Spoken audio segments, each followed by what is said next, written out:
Welcome, everyone, to the show today. I am excited to bring to you a very unique and special episode. I'm JJ Flazanes, and this show was originally intended for my Spirit, Purpose, and Energy show, Women, Men, and Relationship, Fit to Love, Health and Wealth, Nutrition, Alternative Medicine. But as I started to put together my notes for today's show, I was going to be a solo episode. I mentioned it to Doug Sandler on a walk one morning, and he said, "Ooh, I can contribute to that." That's a great one. Great topic. Well, then I'll invite Doug on, and that'll be a great conversation to have. And then, of course, well, guess who's here this weekend?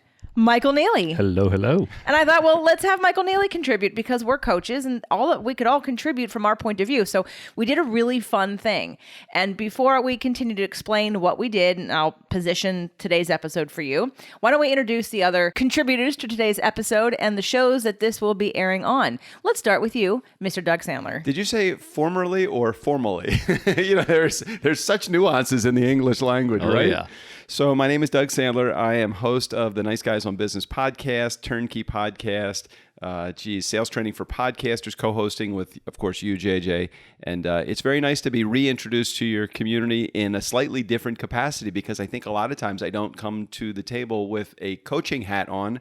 I come to the table just as your partner and a guy that actually is a huge supporter of the stuff that you do. And I love doing podcast episodes with you. And of course, I like doing them with Michael as well. So thank you for coming up with this topic. I think it's going to be a really interesting conversation. And I know that you'll set it up properly so that our listeners today and the communities that are listening today, all of them will understand why would this message actually appeal and apply to everybody that is listening to this episode, no matter what platform. You could be listening to Nutrition and Alternative Medicine today, and you will get a slightly different variation, but the same idea from those of you that are listening in the Nice Guys on Business community. So Michael Neeley, what's going on, buddy? Hey, brother. I am excited to be here. Thanks for having me, JJ. And I am the host of multiple podcasts as well. Consciously Speaking, my flagship show, originated in 2014. My other shows are Buy This, Not That, and of course the PodQuest Show, and Something to Whine About, which I co-host with the two of you. So much fun to do together. And I will say that I love this topic because it was actually in a coaching session with one of my clients where my whole love and introduction to podcasting was born at one of those sessions. And along with what Doug was saying, I think this is super valuable for everybody because this is important for us to look inside at ourselves and go, am I coachable? I just had a colonoscopy and I was looking inside myself also. Several people were looking inside you at that point. Yeah. Okay. Don't scratch that, JJ. You forgot to mention the Mustang podcast, just for anyone who's listening who has No, I'm actually not going to, because I know you're not going to put this episode Right. on the Mustang podcast, but everyone You want people to know about it, across right? the board True. who's listening might True. be interested in the Mustang podcast. Well, then, if that's the case, if you're a fan of other podcasts, also, I have a show called Ford Mustang: The Early Years. If you have someone in your life that is an early generation, first generation owner of a classic Mustang, and if you have interest in the entrepreneurial community, of course, the BizWiz podcast is there. If you like TEDx style conversations, SEDx podcast is one that you can listen to. All that I host. But wow, there's many podcasts. I know. Between the three of us, we have a network and a It's half. insane. We'll put the link in the show notes to everyone. After you're done reading the show notes, it'll be your next birthday. So I came up with this title after a few sessions with some clients, and I thought, why, as a coach, and as from personal trainer to life coach to relationship, whatever capacity I'm using my skills to help someone better their life or business. You come up against people who have blocks, and we use the Big Leap in a lot of the work that we do. We use some of the psychological tools in the Empowerment Strategist training program to look at what those blocks are. And quite honestly, like they're the same across the board, no matter what industry that you're in. Now, your point of view is going to be different, which is why the three of us are going to do this in a unique way. round robin. We're going to round robin this bitch. And Wait, did you just call me a bitch? No, sorry, I took too long of a pause there. We're going to round robin this bitch. It's the 5 reasons why you may be uncoachable. And I'm enjoying that now in the recent month, really, like in the last 4 weeks, on a solo walk or sometimes just being in response to the world, I'm coming up with some really great topics to talk about on the show and to do some education around.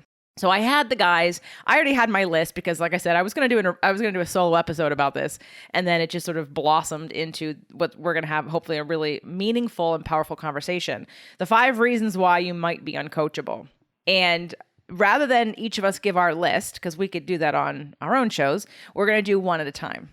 And I do want to start off by saying, and we'll each, so for those of you that are listening on other platforms, other stations, other shows, we've listed all of our shows. And if we're all going to share the show, you could be coming from Michael Neeley's community or Doug Sandler's community. So you're thinking, who are you? JJ, I don't know you. I don't know what you do. So I just want to frame it so that way you can know who you're listening to more. And they could all apply to all of you, but who I serve two different populations. The first population are spiritually interested, doesn't have to be a spiritualistic person, just someone who's curious or very spiritual, who understands or is interested in the law of attraction, and who is going through something and wants to have relief and a better life. Like there's just something missing, whether it be in your relationship, with money, you want more abundance, and the law of attraction works, but you haven't had it work for you yet, or in your relationship. So that's who I serve. People mainly in that one group that, again, the overview is spiritual and law of attraction, astrology, those kinds of spiritual principles, and science, a lot of science, but they really just want a better life. Like you've been yearning for something. People find my show. I do not advertise it. They find it because they are searching. If you feel like you are searching for something and it's deeper than something like you're shopping, then that's one group. And then the other group is I also serve podcasters who are already established, that are serious business owners that want to they want to connect with communities and build a strong, connected, responsive community. And they are mission-based, spiritual-based, like all-inclusive health, whatever. That's my next population. So, Doug. Okay, so you want me to talk about just who I serve best? Yeah. So I serve the entrepreneurial community. When I always call it getting to know your mom.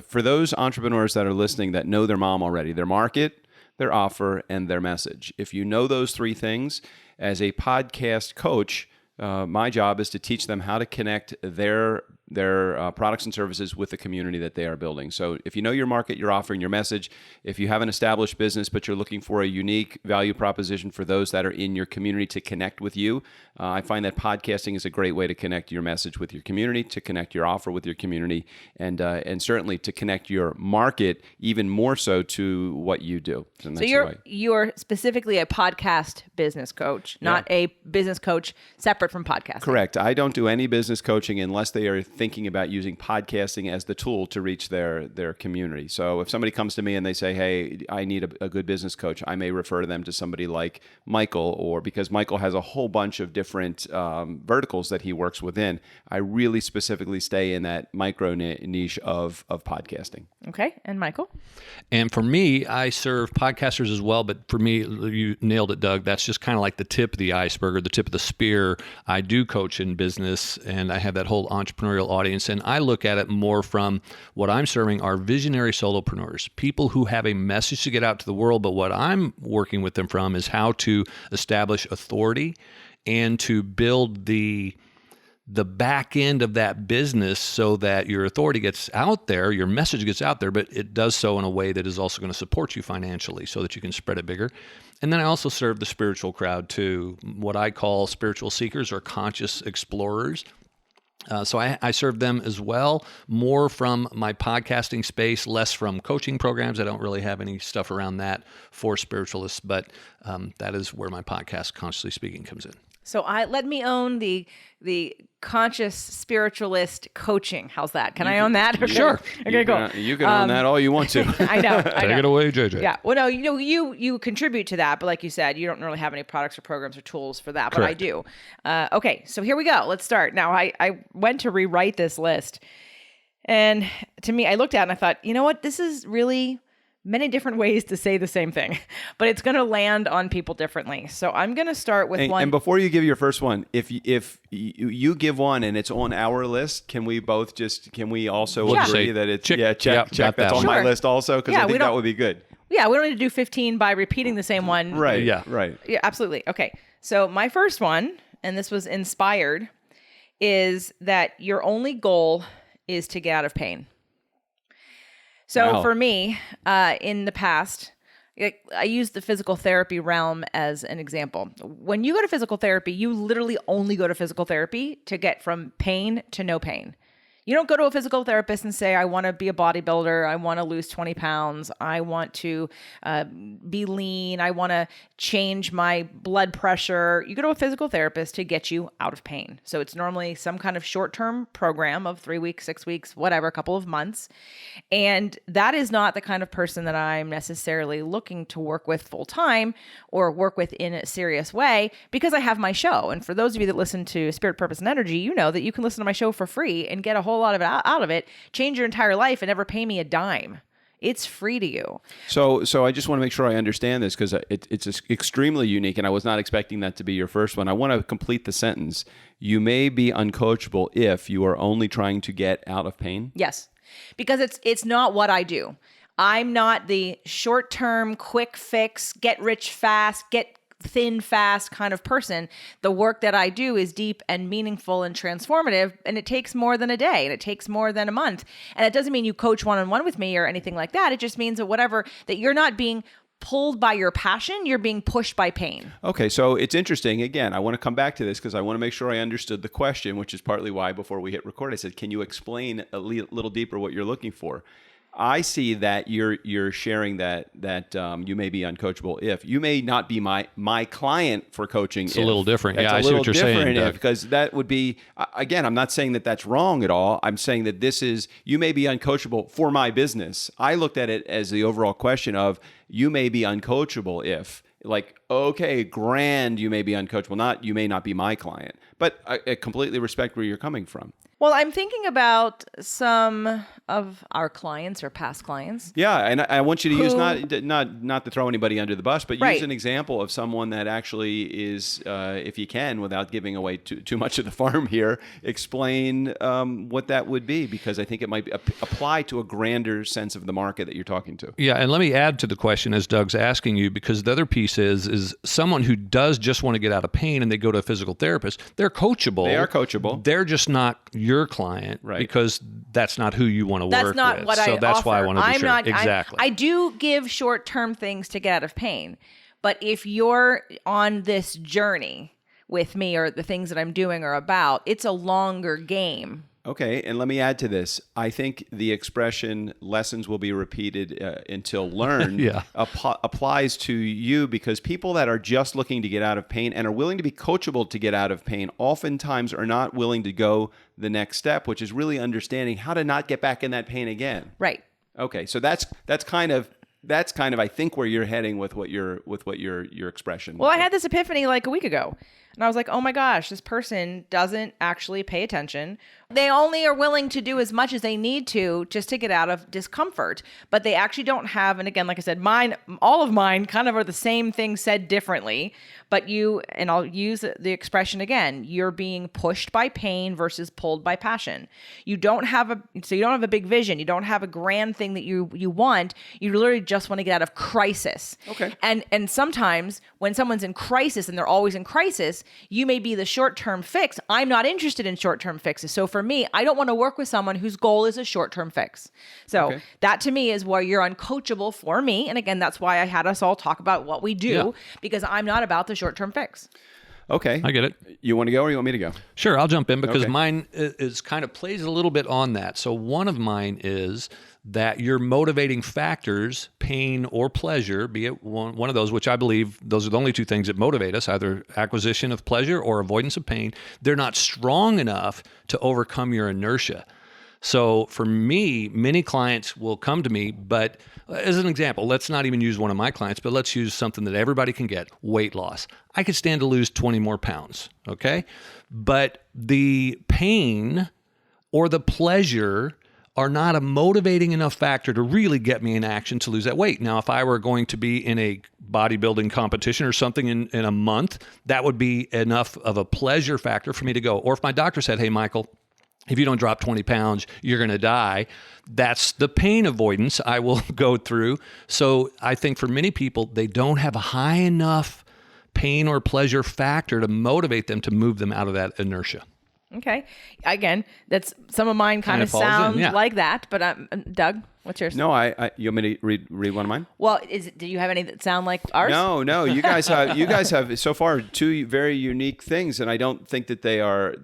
I think that they are extremely accurate. They're just not what I have seen as the process for my clients that come to me, and after a month or 2 months of coaching, I'm like, I probably should have spent a little bit more time working with them on these you may be uncoachable ifs. And you kind of have to have a what my dad used to call an upfront contract with people when they enter onto your client list. It's, hey, I want to share with you reasons why oftentimes people are uncoachable. And if you feel like any of these is throwing up a red flag, can we talk about that before you engage my services?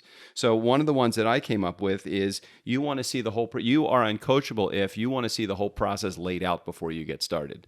I can't tell you how many people want to see the entire picture from A to Z. And as a coach, even someone we've probably launched with our company close to 250 shows. And each one has a different journey. While the template may remain the same, and I can explain the template, your interpretation of the template in your world may be different than somebody else's. And you could have 249 extremely unique processes in place using the same template.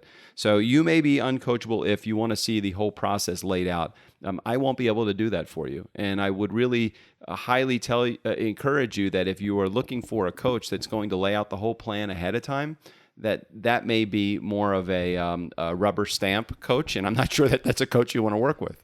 Yeah, if I could add a little bit to that, Doug, for me, as you're talking about it, what it's kind of like would be for someone to expect, okay, you can tell them, I'm going to get you from Los Angeles to New York. And then they want to know, well, I need to know the exact route you're going to take me to get there. And it's like, well, I don't know. Weather patterns may shift how we have to move, or road blockages or anything else. So it's going to be uniquely different for each person, but we know the destination. Exactly. I can tell you where we're going, and I can tell you where we are right now. I just can't tell you every single step along the way. I can give you some milestones that we're going to accomplish along the way, and we'll be able to determine, what is it called, KPI, key performance indicators. Mm-hmm. I will tell you the key performance indicators that we will hit along the way, but I can in no way lay out the entire journey for you ahead of time. And if you need to know that, I think you're a little bit of a control freak, and you need to back up just a little bit. Well, actually, my number 3 is your addiction is control, and the ego, your intellect and your ego defends your need to be right. All those are two different ones, but your addiction is control. So for someone who, like you said, needs to know every step of the way. Now, for me, the way that shows up, because in personal development work, people are unwilling to take a risk. They need to know, they're waiting to feel comfortable, but the whole point is what they need to learn is how to be uncomfortable. So their addiction is control. So that person you're talking to, that business person that wants to know all the things, they're uncomfortable being vulnerable because their addiction is control. Well, in self-growth, you have to let go of control or you do not get better. The whole journey is about letting go of control. So if you're addicted to control, you are definitely not my client either, or someone that I would want to work with, or someone that would get anything out of what I'm doing, because that's the point. Well, if your addiction is control, and I want to just fine tune this just a little bit. If your addiction is control, you may be uncoachable. Not that you wouldn't be a good fit for JJ. That is a given. If your addiction is control, JJ probably isn't the right fit for you or any coach. So you are uncoachable if your addiction is control. You're uncoachable in a life coaching, relationship growing, spiritual. Agreed. If you think you're going to get there by controlling circumstances, controlling people, controlling yourself, not being vulnerable, good luck. But who comes to the table saying, JJ, I really want to hire you as my coach, but my addiction is control. So nobody knows that until they get into it. But when they hear it, this will resonate for those of you that know. They've heard me talk on my show. For those of you that are new to me and don't know me, everyone has an addiction. Everyone. And most of us have multiple addictions. Everyone has a way that we numb and repress emotion, period. And some are hard addictions and some are soft addictions. Hard addictions would be alcohol and drugs and not food, but alcohol and drugs and anything that changes your brain chemistry quickly, that's a substance. If it's a soft addiction, it could be food. Okay. Food addiction is definitely an addiction. When you overeat, you eat too much, you eat because you're nervous. You go to the refrigerator in the day 15 million times because you're looking for something, but it isn't in the refrigerator, right? But control is an addiction, and it's look at the world right now. Control should be, if you want to see what addiction to control looks like, just read the news, look around. There it is. So that was one of mine. Okay. And all right. So Michael, throw another one our way. Okay, so this one is one I see a lot, and that is that some people will come to me for coaching and they don't actually want to change. They think they do, but they don't really, because they're too comfortable in their status quo. So staying in their comfort zone, status quo. If you are uncoachable, if your comfort zone is the only place you want to live. Because the truth is, if to move outside of that comfort zone into that unknown, it's a scary place for many people. It's a big deal. Yeah. It very much is and so a big they'd deal. rather be comfortably uncomfortable in the space that they're in than to move into this zone of the unknown. But I think, so how does that manifest itself? What does that look like? Because again, I think a lot of people don't realize that they are refusing to move outside of their comfort zone. Yeah, that's a great question. I think for me, the clients that I've had this experience with is they'll sit there and go, yeah, that sounds great. Oh man, yeah, I got to do that. And then they don't do anything. They don't take action. That's when someone needs to go to a traditional therapist to just be seen and heard, and to have that connection, because they're actually not required to take any action. And I don't mean any disrespect to the regular therapist, but it really is, because one of my sub was that the payoff for staying stuck is greater. So I had a client years ago when I was just a personal trainer. She was an older woman. I'm going to say she was in her 60s, late 60s, and she was very, very obese. She had some condition that made her, put her on disability, and she became super, super obese, very not functional. And her husband took care of her, waited on her hand and foot. Her son bought the sessions from me as a trainer. I spent many months. We had a Pilates machine. We did literally, and I'm a great problem solver. So I don't care what your situation is. You're pregnant and you have something wrong. You've a muscle you tore or you've hurt. Like, I will find a way to give you a workout, no matter, I've had 7 injuries, 10 injuries, and I can still find a way to safely give somebody a workout. So I have this woman and I try all these different ways to help her take responsibility for her health. And then it hit me one day and I realized, oh my God, she doesn't want to get better. No. Because the payoff for getting better is that her son stops paying attention to her, and her husband stops waiting on her hand and foot. And the fear then probably sets in that, oh my God, who am I? And they will maybe leave me. Like now I control them in a way. So I realized that the payoff for getting better was worse than, right? I mean, like, she needed to stay sick to get the attention she was getting. That sick card, when you play that sick card, you get love and attention. And so I'm right with you there, Michael. And now, Doug, what is yours next? So here's a reason why you may be uncoachable. You may be uncoachable if you confuse being busy with being productive. So many of my clients will come to me. Again, these are all problems that you have to be able to work through. And if you can't work through them, look at yourself as not blaming your coach, but actually taking Michael said it, you find out a lot about yourself. You got to take a deeper look inside. So many people can't take action because they're too busy. You know, we'll have a coaching session, and if we do, some of my clients are a once a month meeting. Some of them are once a week, but let's take the once a month meeting. They'll come back to me literally 30 days later and haven't taken any action because they got so stuck in their rut of being busy, but doing unproductive things for their business. So you confuse being busy with being productive. I love that one. Okay. I'm just going to, one of mine was sort of what you were talking about, Michael. So I'm just going to say it so we can let it go. It's your why isn't strong enough. Yeah. Your why isn't stronger than your fear. Yes. It's got to be strong. Yeah. You're not, and again, sometimes you might even have to create that artificially. So I've actually worked with clients on that to go, how can we improve either the pain or the pleasure? So literally to the point of going, okay, here's the deal. If you don't do this action, okay, let's say it was, I was talking to this client about relationships, and she's like, I just want to put myself out there more. I want to go on dates. I'm on this matchmaker.com or whatever, some dating service. I said, okay, so here's the deal. Let's make a deal. You're getting asked out on dates, but you're turning down a lot of them or whatever. Let's make the deal that you need to go on 1 date a week. And if you don't, you pay me $500 more.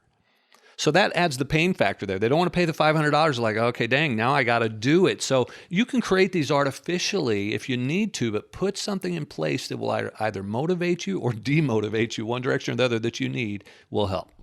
Doug, let's give you another one. You procrastinate. You just put things off. You just are, your paralysis through analysis. You just don't want to, and I think you said it earlier, you just don't want to take action. Yeah. And you put everything as a priority ahead of this. A lot of the getting outside your comfort zone is a result, you procrastinating sometimes is I don't want to step outside of my comfort zone. You not taking action, procrastination, you confuse being busy. All of these are excuses. So maybe instead of just calling it you procrastinate, maybe it's you have excuse-itis.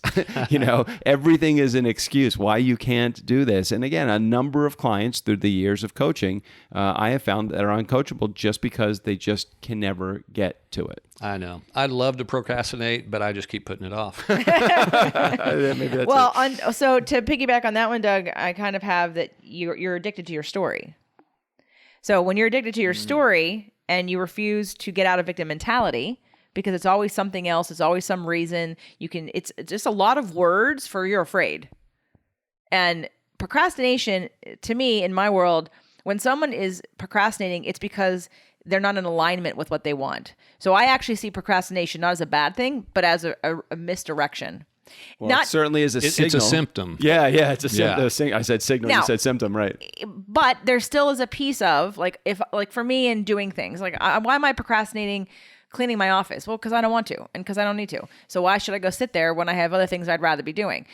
But when we're talking about that's something little. But if you've signed up for coaching, you pay money for a program, you say you want something better than you have, and then you don't do anything about it, it's more than out of alignment at this point. You are literally addicted to all of the reasons why you can't do it.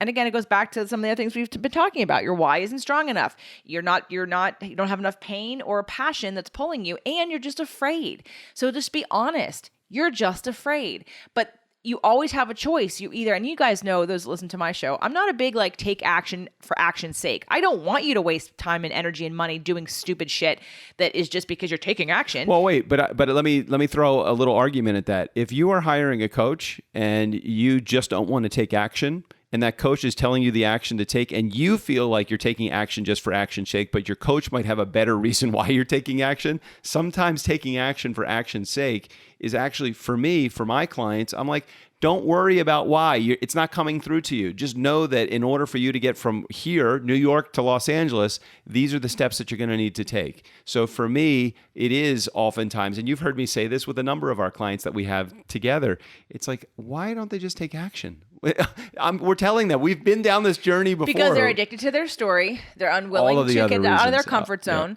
because the payoff for staying where they are is greater than the risk and the fear of what happens if it doesn't work. Yeah, and my listing that I had, which is just on spot with that, the way I worded it was slightly different, is that you're more committed to your complaint or your issue than you are to the change. And part of the underlying piece of that is because you can develop an identity that is embedded, intertwined with your complaint. So much so that you wouldn't know who you would be. Like you were talking about the client who, the woman who you said was in her pain and stuff, had people waiting on her. She's so addicted and in that complaint, she wouldn't know who she was. Right. Your identity. Your absolutely. identity She was a queen. Yeah. They waited on her, gave her things she was unable to physically do too much, which is why everyone had to wait on her hand and foot. Like when I could take a step back and see that, I was like, oh, she's never changing. Yeah. Unless she's close to death, and even then I don't really think, I have no idea. It's been so many years. I have no idea what happened to her, but. Can I give another one? Cause I think this is one that's on my list. I don't know why it was number 5. It actually should have been number 1, but you may be uncoachable if you're not willing to invest in yourself. I think that you have to be willing to, whether it's through barter or through monetary exchange or something, you have to pay something in order to get a value out of the something that you want. You have to pay, whether it's through barter or dollars, in order to be coached. Because I think that if you just, you have a mentor, it's like you'll find a reason why want to take action. You'll find a reason why it's easier to procrastinate than actually to get into activity. So for me, you're not willing to invest in yourself, and that's a reason why you're not coachable. Yeah, and Doug, I love that you said that, and that's not one that I had on my list, but one of the things that I've seen in our industry, particularly in coaching, that sometimes there's this little, it's almost like a double-edged sword of it, but some people will charge more for a program, maybe even than what you feel like you're worth that you're getting, because they know that when someone pays that amount of money, they're going to take action. Well, I think they're going to be committed. I think about that as my entertainment, my DJ business. And for those that don't know what I've done in my past life, or maybe many of you in all of our collective communities don't, I spent almost 30 years as a bar mitzvah MC. And as a guy that would charge typically between $5,000 and $7,000 as a bar mitzvah MC, and still working 75 to 85 bar mitzvahs a year, do the math. It's a really good living. There were many DJs that were in the $300 to $500 category. And I would find when I was in that category in the early 90s, when I was charging like $500, $600 to do it, my biggest pain in the ass clients were the ones that I was getting paid $500 to $700. The ones that pay you thousands of dollars, they basically hand carry you to the event. Their expectation for what you deliver is certainly high, but they have a lot of value. They provide, they associate value because you're charging a lot of money for what you do. Yeah. Money is energy. And what's funny is I'm sitting here thinking about my live event that's coming up, and I can already hear and feel some of the people that are, let's say, in my Inner Circle membership. Those of you who are listening to this who have not bought your ticket yet, I know probably why. You're thinking they have a scarcity of money. Well, you know how to fix a scarcity of money? Spend money. You have to spend money. Yeah. Money's like a blood flow. It's like if you crimp a space of blood, it's like it stops the flow. And the same thing with money. It won't flow either direction. It needs to flow out to flow in. Right. And the reason why people they're hanging on to their purses and they're like, oh no, it's just a lot of money. It's like, yet you have a scarcity of money and you want to overcome that, but you're not going to do the thing you need to do to move the energy in the right direction. And the underlying thing is because you don't believe you deserve it. And that's my last one on my list. Well, actually I have another one, but is that you don't believe you're uncoachable if you don't believe you're worth it. And that's where the money shows the worth. That's a really good one. Yeah. You're uncoachable if you don't think that you're worth it. I could not agree with that one anymore. That is perfect. Yeah. I mean, you have to come to the table with some belief somewhere, some part of you, even if it's a 1% of your being that knows. That's why I didn't want to work with cancer patients for a long time with Dr. Nation and stuff, because the root cause of cancer, like one of the emotional roots of cancer, is giving up. I don't have to convince somebody to live. If you've decided you don't want to be here, whether it be consciously or unconsciously, then that's your business. I'm not going to try to influence you and beg you to stay, because I don't believe we actually die. We just recycle. But I understand. But let's just talk about somebody who's not dying, who has no issue, but you don't want more for your life, or you just don't believe that you're worth it. I can't work with 0% and inject a belief into you. So if what I can do is take 1% and grow it into 2%, into 10%, into 50%. I can help you do the things to attract things that reflect back at you your worth. I can start to find under the unconscious beliefs where you remember who you really are, and you know to value that. But the only way, literally one of the only ways that you're going to break through scarcity of money is to invest in yourself, because it literally does the opposite of scarcity, where you're saying to the universe, I don't know where money's coming from, and I'm afraid of it, and I'm afraid of losing it, I'm afraid of spending it.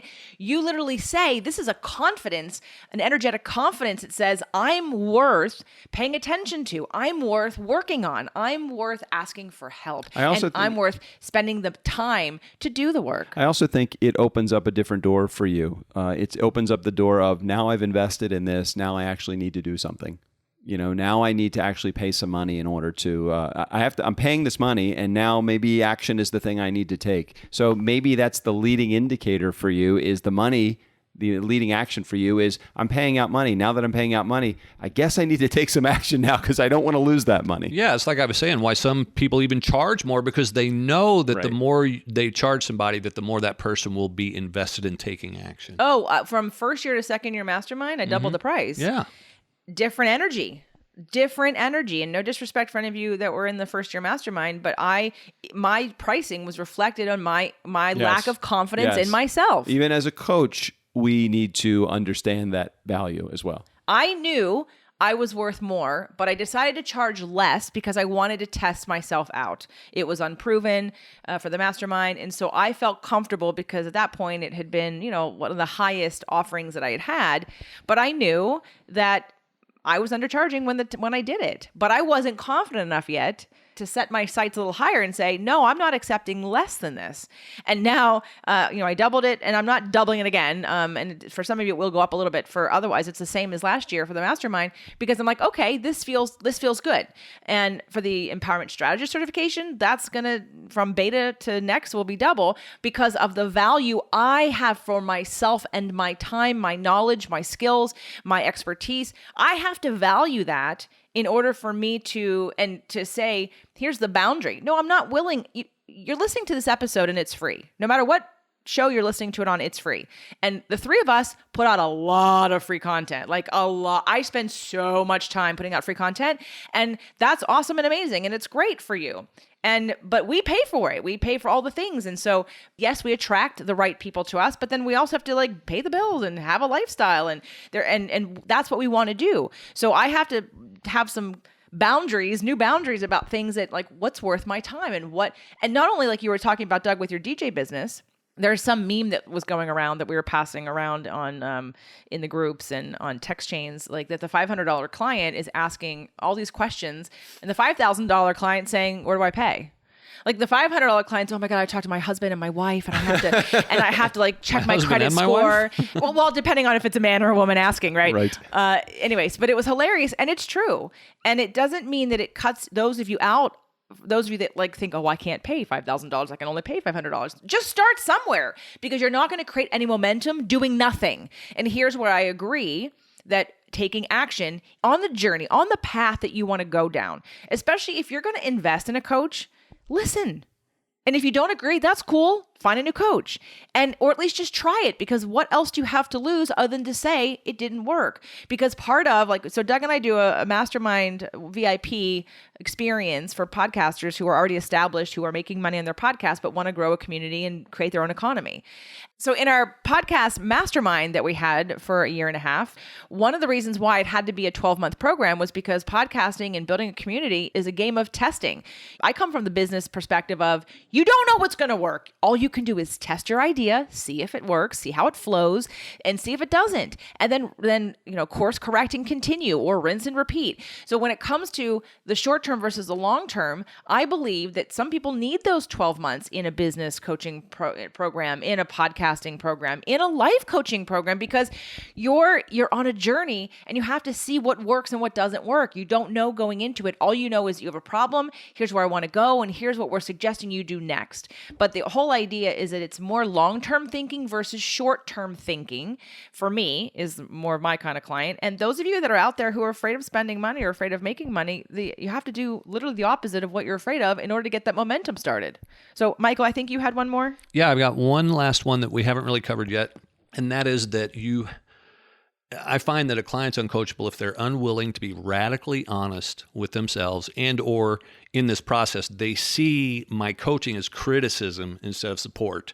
And so where that ties in with the radical honesty is that, wow, why'd they hire a coach to begin with if they feel like, if they're going to get all sensitive on, but they do. Many of them, it's almost like they hire you to be a cheerleader instead of that person who's going to give you that tough love and say, "Hey, this is what I notice about you. You're lazy. Okay. And this is how it shows up." And so, but some people aren't willing to be radically honest with themselves about the reality of who they are and how they're showing up in the world. And you have to be if you're going to be coachable. Well, I actually had another one it didn't fit into the other 5. That was my number 2 originally, which is that your intellect and ego defend your need to be right. Oh, so you're a Capricorn. Yeah. or there's some placement in there. But I've had that, and I've had someone who wants to check off the box of, okay, I tried what you said and it didn't work. Hired that coach. I hired that coach that one time, and I listened to what you had to say, even though I was never open to it. because I don't actually trust you. Yeah, I tried coaching. That doesn't work. Right. Oh, yeah, I tried that. That doesn't work. Right. Well, okay. And one more thing that I actually want to add to this, because I was taking notes as you guys were talking. And it kind of goes along with all of what we've been talking about today. And I was going to do an entire episode on this, but I think it fits on this episode more appropriately. A lot of times with coaches, we'll say, we meet you where you are. And we meet you where you start is where I'd like to change that phrase. I don't want to meet you where you are. You don't like where you are. You like where I am, which is why you're hiring me in the first place. Or you're hiring somebody like me, whether it be Doug or Michael. Like, if you want to make more money, I can teach you how to do that. If you want to be happier, I can teach you how to do that. I don't want to meet you where you are at misery. You want to be where I am, which is happy, which means if I'm saying I want you to do this thing, it's because it's going to break the patterns that you've created in order to get closer to where you want to be, which is not always where I am or where these other coaches are. You don't want my life, but you want to feel better. You want something. That's why you're attracted to us, or that's why you're listening, or that's why you want to grow. But I want you to think about when you say, I want you to meet me where I am, and we all would meet everyone where they are. But I want to change that phrase to I want to meet you where you're starting. But in order for you to change and to grow and to get something different, you absolutely have to do something different. You can't keep doing the same thing, telling the same story, reacting in the same ways, not spending any money, not investing in yourself, not taking risks, not being vulnerable, and expect to change. It's illogical. It's highly illogical, Spock. I would say that if I had to pick one on my list that stood out the most coachable clients for me are the ones, in my opinion, that are willing to take action. Because I think that of all of the things that I have written down here, trust is extremely important from a client to their coach. You have to trust your coach. So in order to hire a coach, trust whoever you are going to hire. But you have to be willing to take the action that the coach is sharing with you. They're not telling you to do something that is that's going to be unproductive or that hasn't been successful in the past for them or their clients. So for me, taking action is extremely important. And you've heard me say that over and over again. I know sometimes you even give me some pushback, and I'm willing to take any critique that you have about taking action. But for me, that's by far my biggest. And as you said that, Doug, you reminded me, there was one other that I didn't say yet, which is a little bit related to that. But this is that the result you think you want and the change required to get there aren't congruent. Okay. Now, I want to give this a little bit of explanation for it. What I mean by that is, let's say someone comes to you, JJ, because you're, master in fitness and diet and everything, and they say, I want to lose 20 pounds and give me the right diet. And you go, diet ain't going to do it. you need to do some exercise. And they go, well, that's not really the way that I wanted to lose the weight. I love the clients so they become uncoachable. Come to you and say, well, no, that's not what I want. I need to do it this way. I'm like, well, why are you hiring me to begin with? I'm like, if you already knew it, then you would have done it. Yeah. Right. It would be like somebody coming to us and going, hey, I want to grow my audience, but I don't want to do a podcast. I want to do it on YouTube. Why are you coming to me? That happened. I want to grow my podcast audience, and I want to do it through advertising. Right. And we said that would not be the best way to do it. Yeah. And that person said, well, that's how I want to do it. We're like, well, then we're not a fit, because that's not what we teach, and you can make a lot more money. It's about conversion, not about downloads. Unless you're trying to get advertisers and that's your only goal and that's the only way that you want to monetize in that way, we're not the right fit for you. We do have clients that have approached us and potentially hired us. Even I think we had one client that hired us that once they hired, or if you're thinking about hiring them, that coach, the process is different than you thought it was going to be. So you pull back and say, well, that's not how I want to do it. And understand that we don't want to put you through a practice of something that's going to be more difficult than what you're doing now and not being successful at it and having you not be successful through our coaching. We want to put you through the process that we know would work best for you based upon the conditions that you present to us. Yeah. Well, and what I learned in the last couple of years is that I can't... Not everybody is our client. I know that. Well, I know that not everybody is our client, but I knew that from my own personal life coaching, business coaching, health coaching, relationship coaching realm. It was when I tried to insert myself in business and thought I could leave all that behind. Because when I see that half the people we work with... Yes, I agree with you. The issues they have is not taking action. Right. It's because they don't believe they're worth it. Right. They do not believe they deserve better, and they're addicted to their stories. boundaries, and the addiction is the payoff is greater staying stuck. I do find though that once you prove to someone through their own actions a little bit of success, I find that sometimes you can go beyond those things and you can actually solve those in the meantime as well. Right. It really depends, in my opinion, on someone's ability to think outside the box and be flexible and vulnerable to whatever the lesson is. And that's where I know for me, that's why I don't promote my Inner Circle mastermind anywhere else except on my own podcast, because I don't want anybody else, because everyone who's coming to me knows what I do, and now I'm applying it to business. If I have to go to your audiences and say, hey, I'm a business coach, and they come in and all of a sudden I want to dive deep into their childhood and their love language and their astrology and their relationships, and they're like, whoa, what the hell are you doing? That's why for you, online marketing isn't necessarily the solution to the problem of how do I get more clients. Everyone that becomes a client of yours, JJ, which is a great way to do it, is directly through your community. You've already built the know, like, and trust factor to a huge degree, and they are coming to you already pre-sold on the idea of they need to take the next step in order to improve. You actually, of all the methodologies that we have, I think that you probably have the most solid growth plan of all of us. I mean, I love doing it the way that I do it because I don't have to worry about nurturing a huge community. I mean, nice guy community. I mean, I appreciate you tuning into this particular episode and all the episodes that you've listened to over the last 7 years, but you don't take action. And you don't really sell them anything. Exactly, because they have trained me not to try to sell them. Yeah. They've trained me that online marketing is the way for me to market, and not necessarily through nurturing my community. My approach, if given to your community, would not work for you. Well, your approach would not work for me unless I decided, hey, I'm going to spend a lot of time nurturing my community. But what's interesting about all of this is it's still the same bottom line. You are not coachable if all of the same reasons apply, no matter JJ, Michael, or my reasons. Yeah, and I want to add one too, and a little bit of a question with this, JJ, because one of the things you were saying, hey, if you want to be happy, come to me. That's the type of coaching you do, and I think happiness is a great example of this area of what you think you want and the change actually required to get there not being in alignment, and therefore you might be uncoachable. A lot of people think, oh, I'll be happy if I make more money.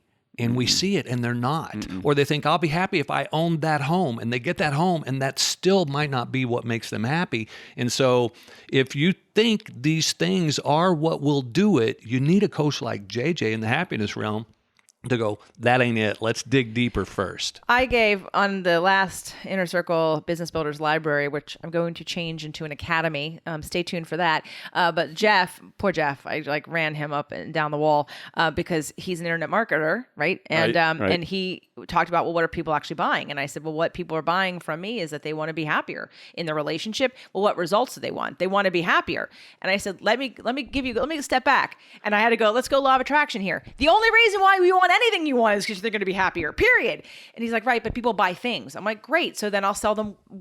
Wait, I can do the trick. The gimmick is here. I'll sell you weight loss, but I'm here to sell the truth, which is you have to be happy first, even be in alignment and vibrational relevance to attract the results that you want. Same thing with relationships, same thing with money. And so thank you, Michael, for passing that back, because one of the reasons why I wanted to do the show, most of you know, is that we're really quickly approaching my very last manifestation bootcamp, which, by the way, both Michael and Doug will be there.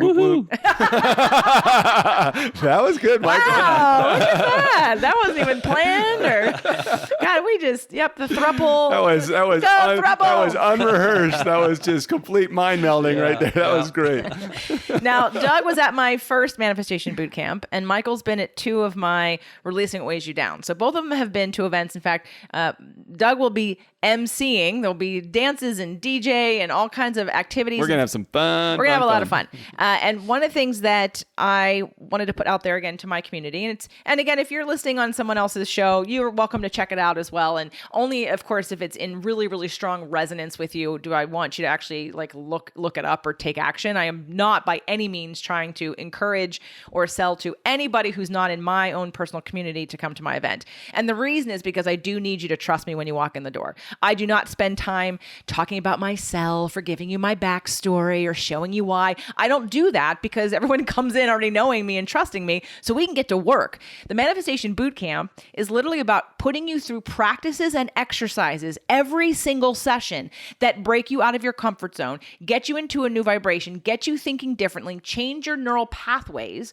It's an extremely active event that's going to change you and shift you in a way that even me as a coach, somebody recently asked me in my group, what if I just invest in you and I do some sessions with you? And I said, honestly, I can't give to you what being in a live room can do with other people. And you guys we've all been in many live rooms together. Would you not agree that a live event can absolutely make a bigger, stronger shift in somebody faster than having a conversation one-on-one? My first circle time was great. Emotional enema is what I would call that. Wow, what a great opportunity to really take a deep dive into your inner works.